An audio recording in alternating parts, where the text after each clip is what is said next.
Hello, my name is Margaret Adele, and today we're going to talk about how to lower your TBR to actual zero. Because I did that. In January of 2022, I realized that I had almost 430 books on my own TBR. But as of August 31st of 2024, that number was zero. And since then, it's never gone above 30 books. I know a lot of people are still working on reading down their TBRs. It's not always called TBR Zero anymore. A lot of them have cutesy names for their own channels, but the idea is still the same. How can you get the giant number of books you read to a much smaller number? Now, obviously, these tips and tricks aren't going to work for everybody. I'm admittedly a bit of a hipster kind of reader, so the things I use won't necessarily work for everybody else, but I think everyone could maybe use some extra tips in such a gigantic undertaking. So let's jump right in. Oh, and we're going to be crocheting as we go, because I've discovered how to make a new kind of skirt, and I'm really excited about it. And it is really yellow in this lighting. I'm kind of digging it. Let's go. Tip number 1 is to make your setup sustainable. It doesn't need to be a severe decrease in the list. It needs to be a decrease rate that you can keep over time. Because, as we'll talk about later, this is a marathon, not a sprint. The first time I tried a zero TBR challenge, I actually lost. I had set myself the rule that I had to read 3 books I already owned to get 1 new one. The decrease was very severe for a short period of time before it quickly became too restrictive and I gave up. The second time, the actual successful time, the rule was that I had to read 2 that I already owned before I could get 1 new one. The decrease was less, but I maintained it for a really long time. I also changed the rule as needed. So right out of the gate, I knew I had a ton of books that I had next to no actual interest in. I had downloaded them for free off BookBub because I included ebooks in the count, or I had gotten them as mass sales from this or that thrift store, and so there was a lot of culling I could do very easily.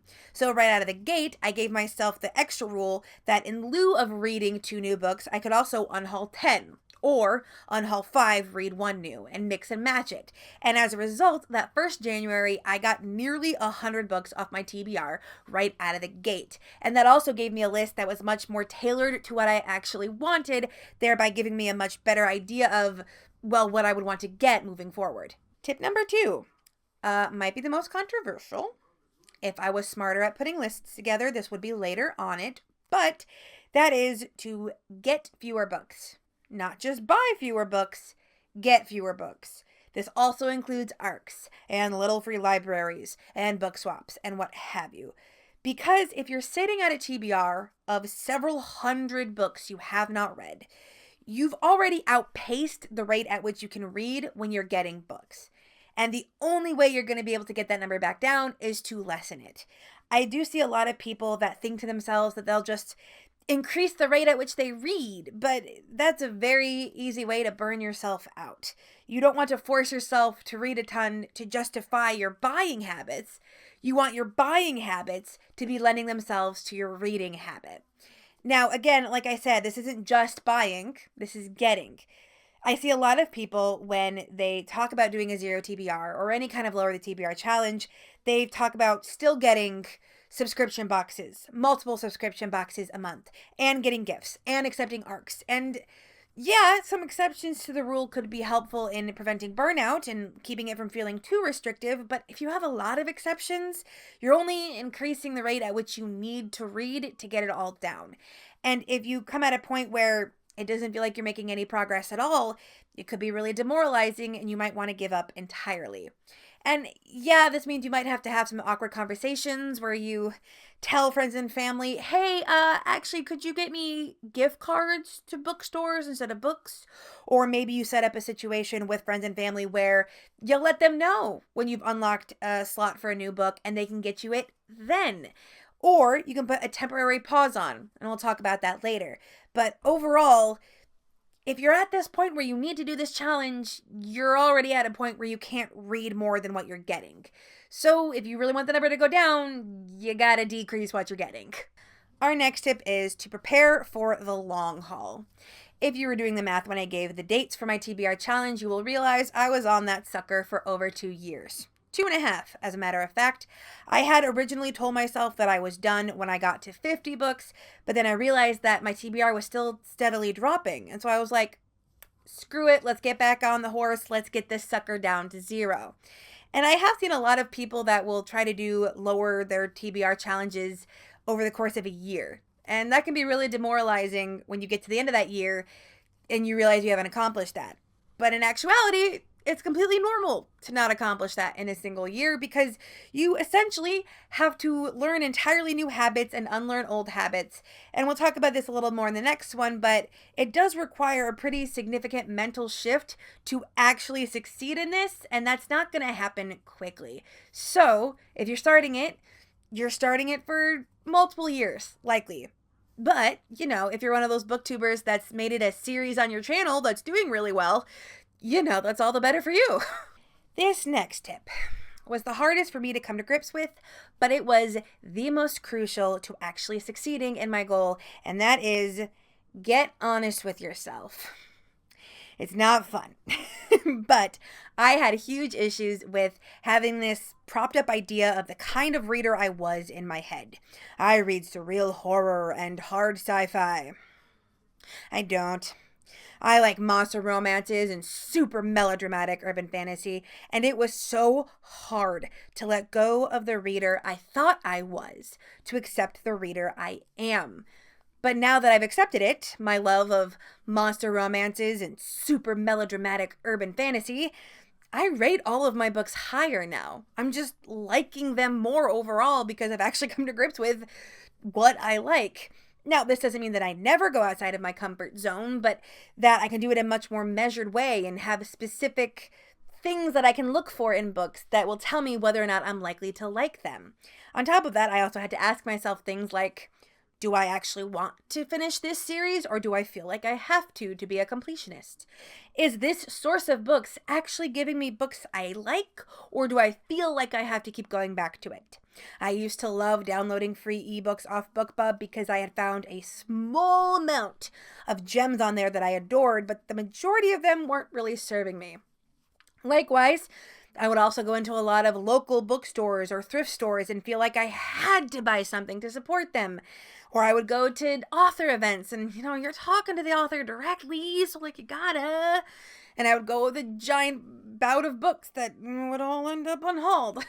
So it was hard to really sit down and figure out what I actually wanted to read, where I could actually get books that I'd like. But once I finally figured that out and accepted that, the rest of the challenge was so much easier. The next tip is a little bit more pragmatic, and that is diversify your unhauling. If you are going to be on this challenge for a while, there's going to be a large amount of books you're getting rid of, and you can't really rely on a single source to get rid of them. Pango books don't always sell very fast, and little free libraries only have so much room. I was relying on a local used bookstore to drop off gigantic amounts of books until they went out of business. Probably because a lot of people were dropping off way more books for store credit than they were actually using that store credit to buy. Regardless, you kind of got to set it up at the beginning. Find a couple different places. Maybe drop off some at a little free library, and then some at a local thrift store, and then some on your Pango.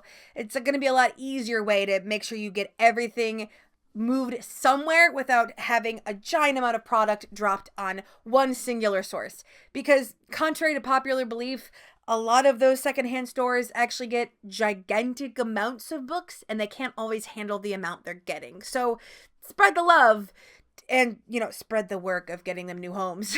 Likewise, you can also use your unhauling as a metric to see how well your challenge is going. If you've done the work to get honest with yourself and really double check what you like, your unhauling should lessen over time. That's not to say it's ever going to entirely go away. There's always the chance that you swore up and down you would have liked that book, but something in the writing style or the plot twist, you weren't feeling it. But if you find yourself 6 months, maybe a year, maybe 2 years into the challenge and you're still unhauling the same giant amount of books, it's probably a sign that you need to go back to the drawing board, check your sources, check what you like, check what genres you actually want to read, and make sure that you're using all those new book slots for good.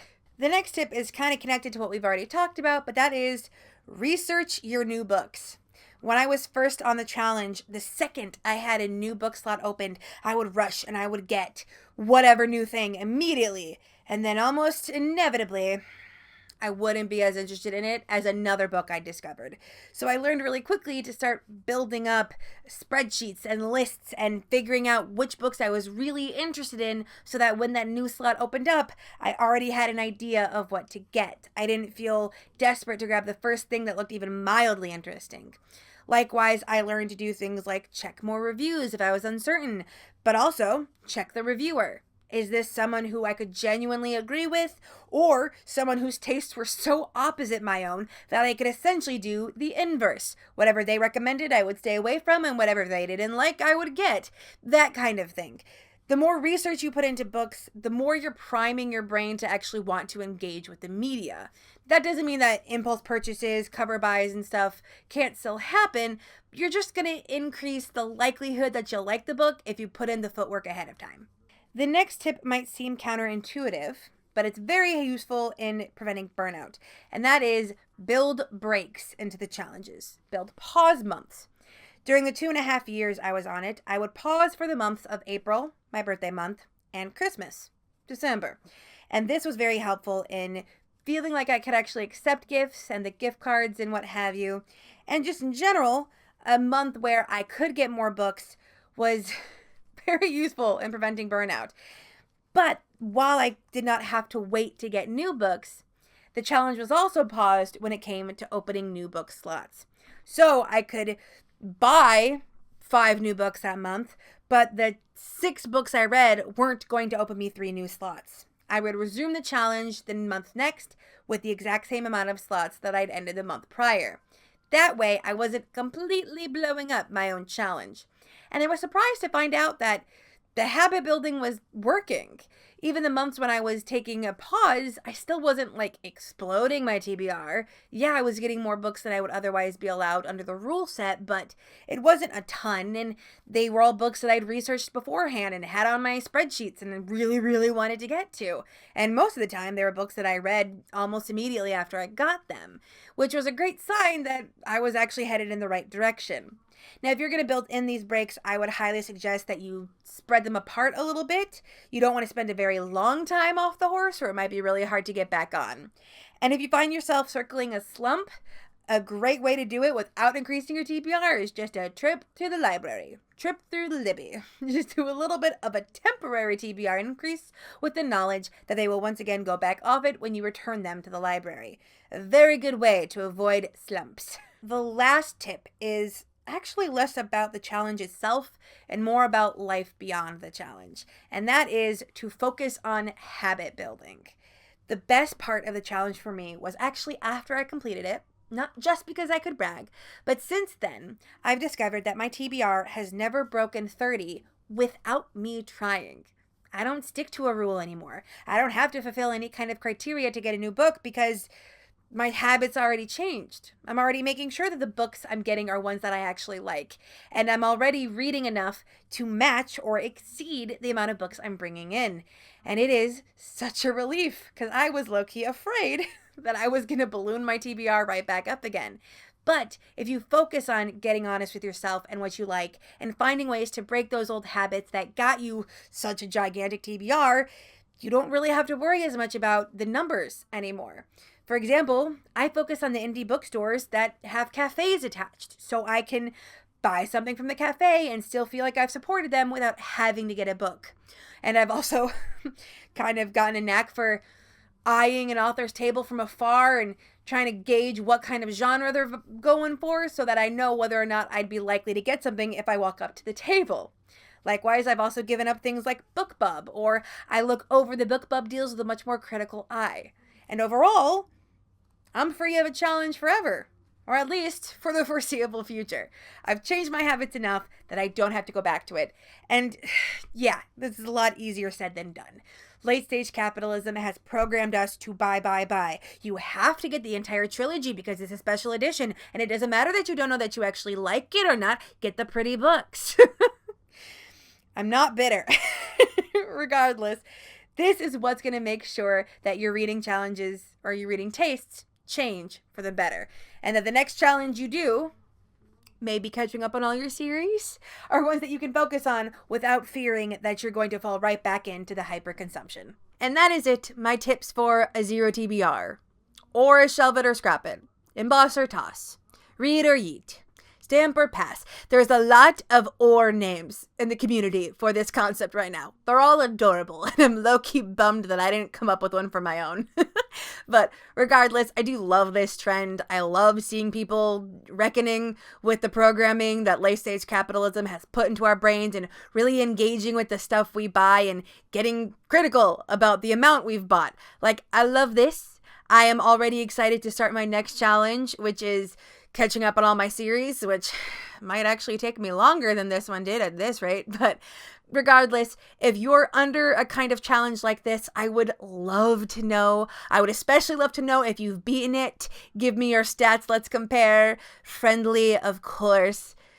I bet other people did it more quickly than me. But regardless, I have had so much fun doing it. I hope everyone is having so much fun doing their challenges and finding new 5-star gems among their stash. And with nothing else to say, I hope you have a wonderful day and a marvelous tomorrow.